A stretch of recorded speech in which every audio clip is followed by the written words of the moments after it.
I just have a couple of wrap-up questions, and then we'll conclude the hearing, and I'll turn to Senator Van Hollen.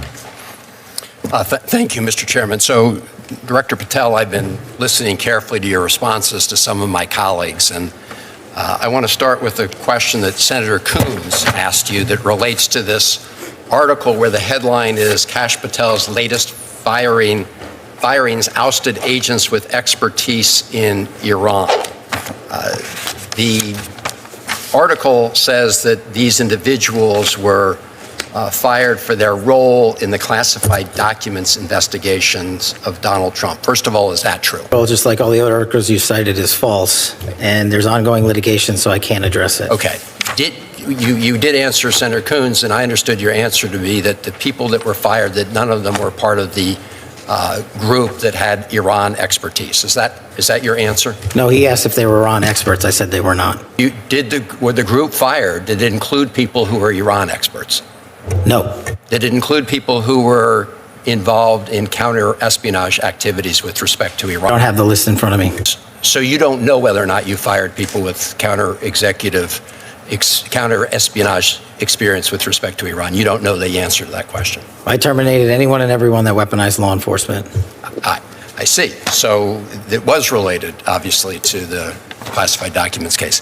So that's not what I said. Well, Director Patel, I understood you to say in response to Senator Murray that you've not redirected FBI resources toward the immigration enforcement effort. That's not what I said. Okay. Have you redirected resources away from your core FBI responsibilities toward the mass deportation effort?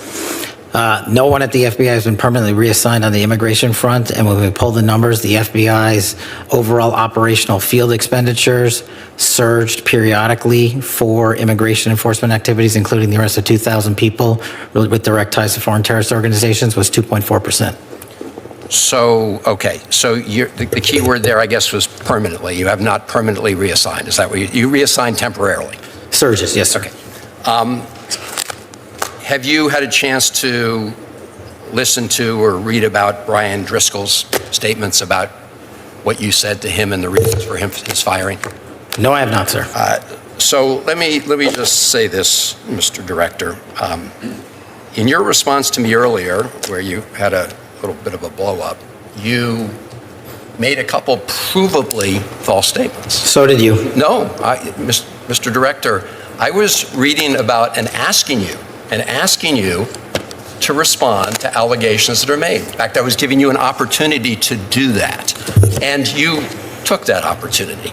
But in the process, you made these provably false statements that I know are sort of like urban legend in right-wing media about margaritas in El Salvador, which is provably false. And so coming from the mouth of an FBI director to make provably false statements in a hearing like this is extremely troubling.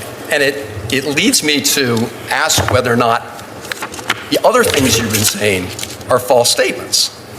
And so because that's a provably false statement. You made a couple others that are provably false. And this is from the mouth of the FBI director. The only one that made false statements is you. My final question to you, Mr. Director, is do you know that it is a crime to lie to Congress? Do you know that? That's my last question. I have not lied to Congress. I didn't ask you that. Lied to Congress is you. I'm not testifying here, sir, and I don't lie. Maybe the next time you run up a $7,000 bar tab, we can talk about it. Well, see, there you go, lying again. You suggested in the FBC report. I'll post it right now. You suggested it was public. It wasn't public money, as you know. That was for a 50-member staff party. So it was a $7,000 bar tab. Mr. Patel, I'm glad. Let me just say in closing, Mr. Chairman, two things. I'm glad that you have agreed to take the test regarding whether you have alcohol problems. I'm glad you agreed with me to do that. You still haven't answered my final question. Do you know, Mr. Director, that it is a crime to lie to Congress? Do you know that? I do not lie to Congress. I didn't ask you that. And you're insinuating that I am because I asked you whether you know. You want to correct your time in this session where you got steamrolled by the facts so you can have a Twitter narrative so you can go raise more money and spend more money on $7,000 bar tabs. Just let the record I'm not show, going to give Mr. it Chairman. to you. The Director of the FBI apparently does not want to answer the question about whether or not it's a crime to lie to Congress, and I find that extremely troubling. I find it troubling that you lie to the American with people law every enforcement. day. You are a disgrace, Mr. Director. Not and nearly as big the as fact that you. you can't answer that question, that concludes my questioning, Mr. Chairman, but I'm obviously very troubled. A question for the Director of ATF. Director Sakata, I want to talk just a minute about Kash Patel just walked straight into one of the most intense Senate hearings in recent memory, and what unfolded quickly turned into a high-pressure clash over credibility, contradictions, and what Senator Chris Van Hollen called provably false statements made under oath. From the very beginning, Van Hollen signaled that this wasn't going to be a routine wrap-up. He immediately pushed Patel on disputed media reports involving FBI personnel changes and alleged firings tied to sensitive investigations. Patel dismissed the reports as false and pointed to ongoing litigation, refusing to engage with what he called unverified claims. But Van Hollen kept pressing, forcing him into tighter and tighter answers. The tension escalated when the discussion shifted to whether individuals removed from the FBI included experts in Iran-related counterintelligence work. Patel denied that the fired individuals were Iran experts, but when pressed further about whether any of them had counter-espionage responsibilities connected to Iran, he admitted he did not have the full list in front of him. That moment immediately opened the door for Van Hollen to question the completeness and reliability of his testimony. Things became even more heated when the conversation turned to FBI operational priorities. Van Hollen asked whether resources had been redirected away from core FBI responsibilities toward immigration enforcement efforts. Patel insisted there were no permanent reassignments, but acknowledged that there had been periodic surges in activity. That distinction became a key point of contention, with Van Hollen suggesting the framing did not fully answer the concern about shifting priorities within the agency. But the most explosive moment came when Van Hollen directly challenged Patel's credibility, stating that he had made multiple provably false statements during the hearing. He then escalated the confrontation further by asking Patel whether he understood that lying to Congress is a criminal offense. The question hung in the room, creating immediate tension as the exchange shifted from policy debate to personal accountability. Patel firmly rejected the accusation, insisting he had not lied to Congress and pushing back against the senator's framing.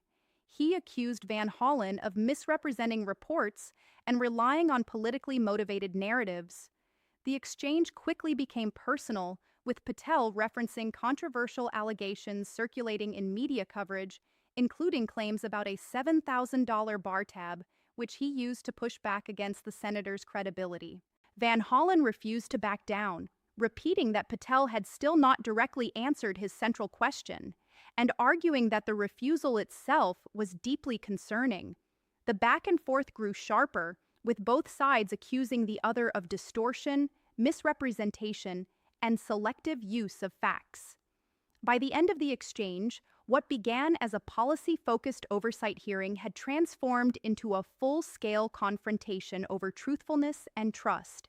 Neither side conceded ground, and the hearing closed with lingering tension over whether key questions had been properly answered. The defining moment of the entire exchange remained unanswered in a clear, direct way. The question of whether misleading Congress constitutes a criminal offense, and whether any of the statements made during the hearing crossed that line.